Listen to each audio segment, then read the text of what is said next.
Isn't satisfaction the best? It's fun to realize that more and more of you are coming into the awareness that good does feel good. Who knew? Yeah. So, where to begin? With the thing that matters most. Okay. Getting in this hot seat for me at this event is easy. It's expected. Do you hear what he's saying about expectation? There's no separation between his desire and his belief. Therefore it is. So it's almost a choice. To me, it feels like it's a choice. I'm choosing time for me to be in the hot seat here. Everything's that way. And that's what I wanted to talk about is how do I get to a place where all desires simply just become a choice? Since words don't teach, this is the way we like to say this to all of you. We know these things and we see evidence of them everywhere. Been around for a long time. So we offer examples to you that are in complete alignment. They are completely vibrationally accurate with the laws of the universe. And we know for sure that when you're in sync with the laws of the universe, it's sort of like being in sync with the laws of gravity. Don't try to defy it. Don't jump out of airplanes without parachutes. It's not going to end the way you might like it to. Just say to yourself, this will be over soon, and it will. So the laws of the universe are consistent, which means as you understand them, then you are able to apply them in ways that feel better to you. When you think about something that you desire, that you don't believe, and it doesn't feel good, then the question is, well, how can I bring myself into vibrational accord with that? And so we say the way to come into vibrational accord with 100% of what's in your vortex. Do you know what we mean by the vortex? We're just going to tell them briefly just in case they don't know, because this is an important piece.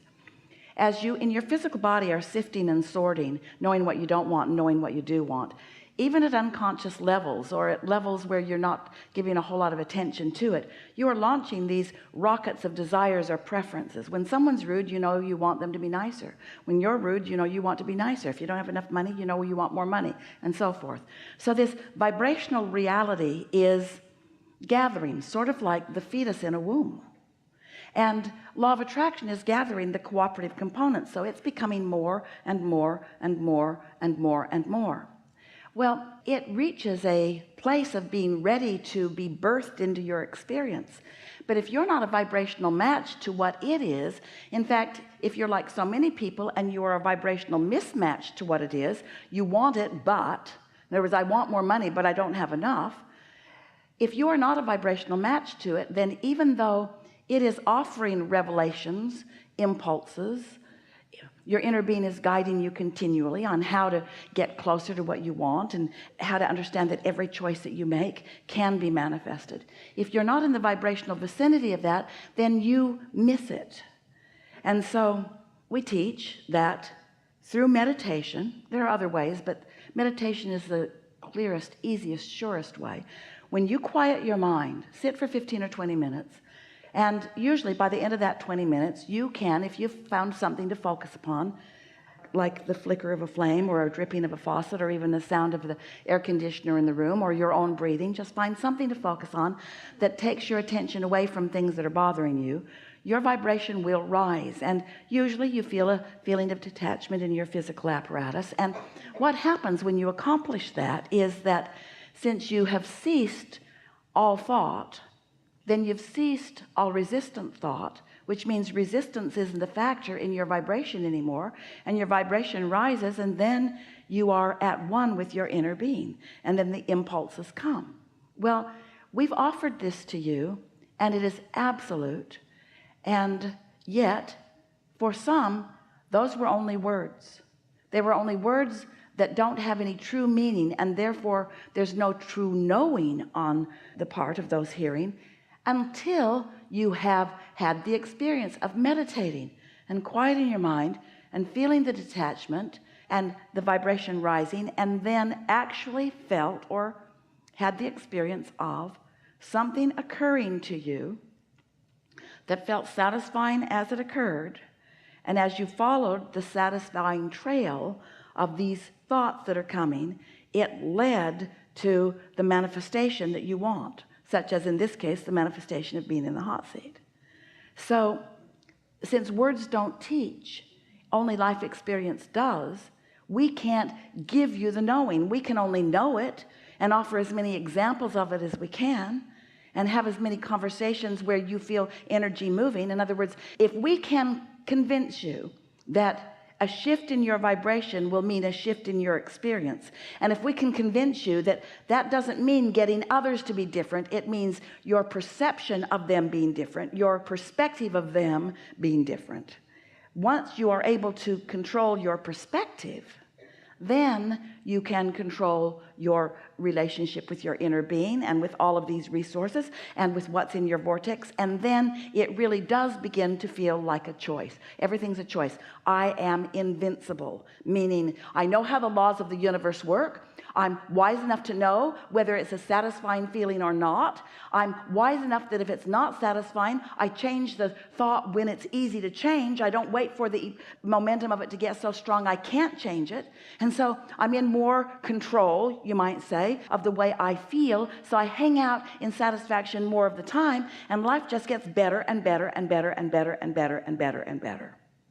That's how it works. Awesome. Now state your question to us again if you can, the one you started with. How can everything just be a choice? Exactly. By understanding that you already chose it. In step one, that's when you did all your creating. You chose it. It's in the vortex. Your inner being is tending to it. The cooperative components have been gathered. See, this is the piece that's missing for most of you. Hear this. We've not said this in this clear way before. Many humans think, well, if I'm the creator of my own experience and I want something that I don't have, then I should be able to just decide it and boom, there it should be. Instant manifestation, there it should be.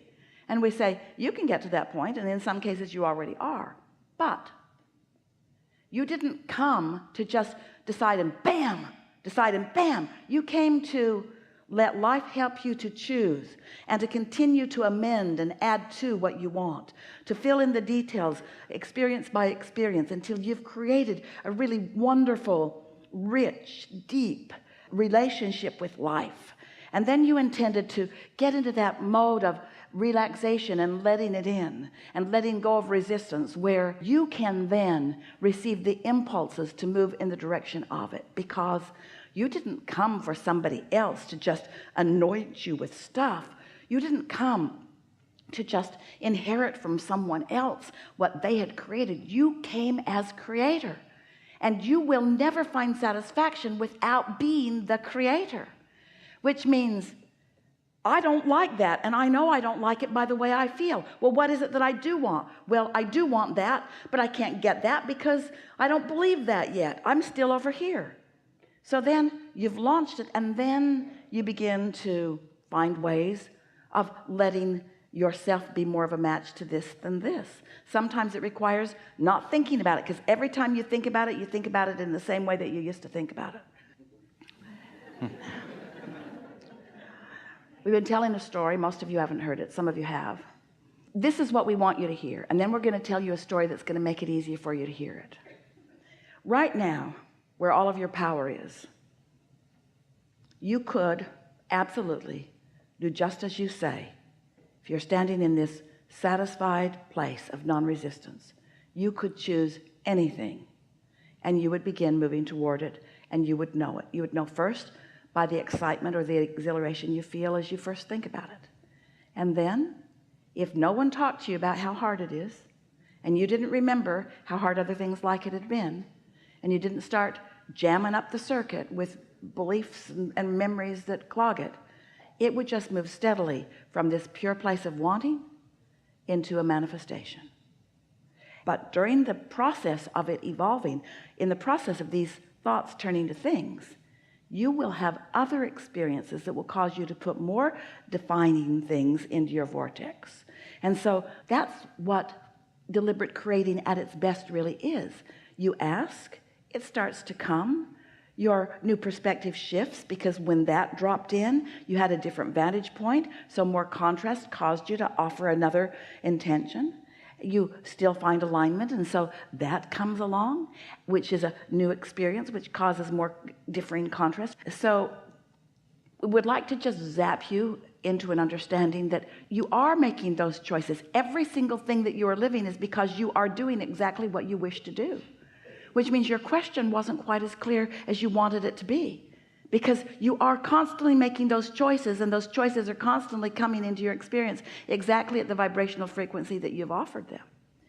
Esther has 2 houses in Southern California, and they're up on the hillside a bit, and they overlook the ocean, and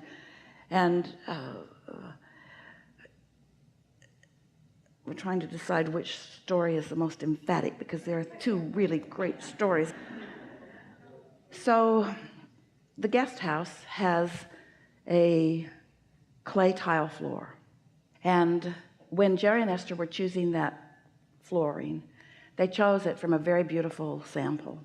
It was glazed, and it was shiny, and it was beautiful, and it's not what the builder installed, because he couldn't get it in a timely enough manner. So he chose another tile that wasn't glazed and said to Jerry and Esther, "We will seal it after it's down." Well, it never looked right, and the sealant never looked right, and the sealant won't stay in place, so chairs scrape it off. And Esther has been happy with that floor since it was put down 10 years ago. The point that we're wanting to make with you is that right now, Esther could offer a fresh vibration about that floor. She could find someone who could really renovate it and get it the way she wants it to look. If she's in a place of non-resistance, she could rip it all out and replace it with something that she really likes. She certainly can afford to do that. But she's paralyzed in it because her vibration now is not pure, because she keeps telling the story year after year of what went wrong. If you came to her house with her today, she would say, "Come on in, floor's ugly." And you would be looking around at the view and the other things. You wouldn't have even noticed the floor. "Esther, that's all she can see." She would say, "Oh, we chose the most beautiful tile. It was a glazed tile. It was shiny and so beautiful. But they didn't put it in. Said they got something else. They said they would glaze it after the fact, but they didn't. They put a sealer on it that doesn't hold. Look under this table. Look where this chair is scraped across here over here. Look in here. Look over here. Look over here." So even though she could be doing what you are wanting to do, choose right now, she doesn't let herself choose because she keeps renewing that. Now, if Esther wasn't thinking the thoughts about what went wrong with all of that, no one would be thinking those thoughts. She's the only one that is keeping those thoughts active. Nobody else is thinking those thoughts. Nobody else ever did think those thoughts. Esther's the only one that ever thought those thoughts. So she cannot find the solution. She can't get to where she wants to be, which is so illogical to her, because she can get everything she wants. She chooses. All kinds of things happen around her. She's paralyzed relative to that. Now, why? What are the beliefs that she holds that won't let her pass that? That should not have happened. They shouldn't have made that decision without me. They shouldn't have done that. They should have sent us the tile and showed us what it looked like. They should have glazed a tile and shown us so that we could have seen the difference between the 2 tiles. We would have never chosen that. That was wrong that they did that. What other belief? I'd have to move all the furniture out of the house. People might bang it up when they move it out. Where would we put all the furniture when we move it out of the house? In other words, she's got all these very logical, practical beliefs that are not valid, that paralyze her, that keep her. So she holds herself in an uncomfortable place of attraction. Now, you see, we're talking about attraction. She wants a different floor. Calls a contractor. He comes over. He says, "Oh, I wouldn't remove this floor." Calls somebody else. He comes over. He says, "Yeah, I can remove this sealant," but he can't. Calls another guy. He comes over. "I can remove the sealant and I'll put this back on." Looks just about the same. She can't get to where she wants to be from where she is, because she keeps bringing everything forward. She's not in that fresh place. So the answer to your question is, you've got to be in a non-resistant place to just choose, because almost everything that you think about, you've got beliefs about it that are in the way of your choices. Does that make sense? So it's perspectives we choose based on past circumstances that get in our way. Say it again. It's perspectives that we choose based on past circumstances that create the resistance that get in our way. Yeah. A belief is just a thought that you continue to think. And so the answer is, just think the new thought more. That's why so many aspects of Esther's life are wonderful, just not that one. She has beautiful floors in lots of different places, just not there. Just not there, because they should not have done that like that, and they really should be the ones to replace it, but they can't afford to do it. And so she's got an active belief that keeps her from.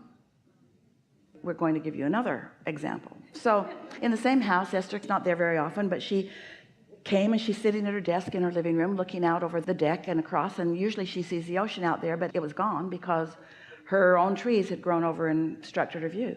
So she asked her gardener, could you trim these trees back so that I can see the ocean again? And he said, yes, we will. We'll take them right back to the fence line. It'll be wonderful. Then he said, but there is a tree down in the ravine that is partially blocking your view. And Esther said, well, I only own half the ravine, so it has to be on my property if we're going to do anything to it. And he said, we'll feather it out and we'll get your view back. And Esther gave him a thumbs up, and off she went to lunch. So she was off with a friend. They had a long lunch. Then they went shopping, had a lot of fun, came back. Esther walked out on her deck, and her view was back. Oh, it's so beautiful. She went in and sat at her desk. Yes, her view was back. And then she saw something that really upset her. Off there in the distance, up close to her neighbor's property, were two very large tree stumps. Yeah, uh-oh. She thought, I'm going to jail. She couldn't believe it. How could I have miscommunicated? Was my desire for my view so strong that they couldn't hear anything else? So then she thought, well, this house over here where these stumps are is being renovated. Maybe the new owners don't know that there were trees there, and maybe it'll be all right. And then a day or two passed, and she worried about it here and there. And then she looked out one day, and there was a man in a suit standing out on that patio looking at those stumps.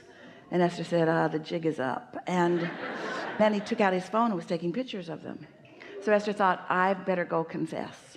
So she'd never been to the house. There's ravines, it's on a hillside. Is the road down and I drive up, or is the road up and I drive down? So it took her a while to figure out how to get in there. And when she got there, met many men in the house doing plaster and such. And she said, there was a man on the patio in a suit just now. Is he still here? And they said, no, he left. Well, on the way over, Esther had practiced her speech.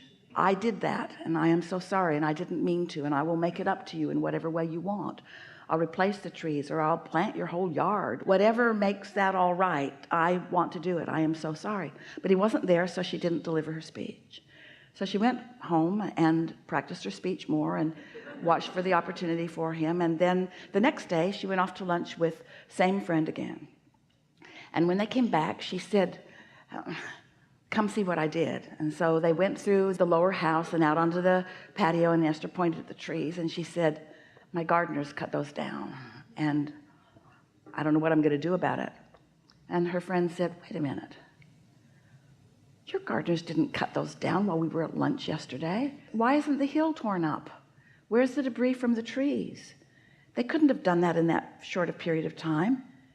And they walked out to the edge of the property, and up closer to Esther's house is a very small little tree on her property, and all the debris from it was still lying right there. They just whacked it all off, and it was just right there. And all that had happened is that they had cut down a tree that made it possible for her to see something she didn't usually see. It was just circumstantial evidence. It shook Esther up, because she said, I bet there's all kinds of other dumb stuff that I believe. Because it was completely illogical. Esther's a really reasonable person, but the way that had unfolded tricked her into believing something that wasn't even real. She could not believe. She laughed. She said, really, they would have had to just cut it off and hooked it onto a helicopter and hauled it away. That's the only way that could have happened, the way I believed it. It was ridiculous that I believed that. It was ridiculous. And so there are a lot of ridiculous things that you believe that some of them didn't even happen to you. They happened to other people. But it's circumstantial evidence. And so when you realize that you do have beliefs that are not valid, and any belief that says I'm not worthy is one of those stupid beliefs.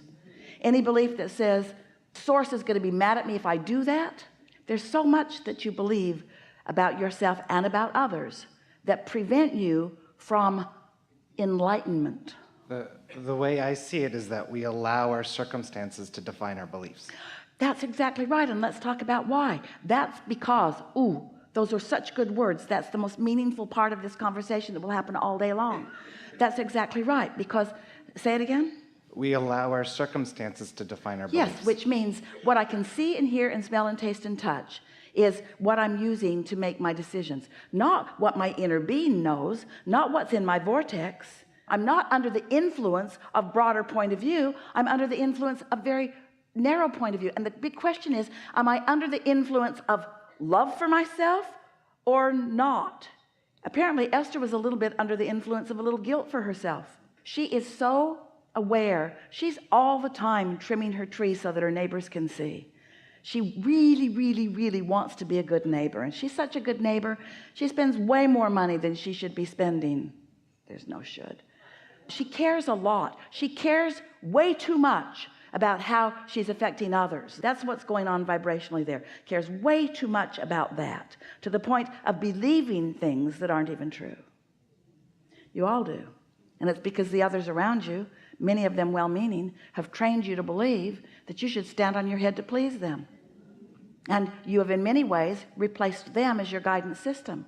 So as long as you can keep them happy, then you think you're on stable ground. But the thing that's tricky about that is they keep changing, don't they? Have you ever knocked yourself out to give somebody something that you thought they wanted, and then they evolve and don't want that anymore? They want something else, and you think, man, that was a lot of modification of my personality and behavior, and it's still not enough. Now you want something more until you get twisted in a pretzel as you're trying to be what others think that you need to be. But when you discover, when you remember, when you realign, when you quiet your mind, when your vibrational frequency rises to the equivalency of who you really are, and you remember who you are, then you are under the influence of source energy, and others around you have the benefit of that too. And then you stop nitpicking about what anybody is doing, and you become the true uplifter that you were born to be. Beliefs are powerful things, friends. But remember, a belief is only a thought that you continue to think. And maybe some of the beliefs that you continue to think just don't apply anymore. If you weren't keeping them active right now, maybe you had a bad relationship with your father when you were a kid. And so you got some vibration going about that. But after a while, you weren't together with him. And that vibration could have changed completely in the moment that he was no longer around you, because its influence certainly wasn't the same. But because you keep talking about it and telling the story about how ugly the floor is, you keep renewing it into this now and this now and this now and this now and this now. And right here and now, where all of your power is, this is where you have the relationship with everything that you've become. What are you doing about your relationship with everything that you've become? Are you squandering it with beliefs that no longer apply? Or are you listening for the vibration of your inner being and feeling for the vibration of your inner being by paying attention and caring about whether this thought is satisfying or not? Is this a satisfying thought? That's all that is required. And if it is, then past resistance is not in your way. In any moment that there is a satisfying thought, past resistance is not active and therefore is not in your way. Oh, it is so much easier than you have been letting it be. This is a really good time for a segment of refreshment.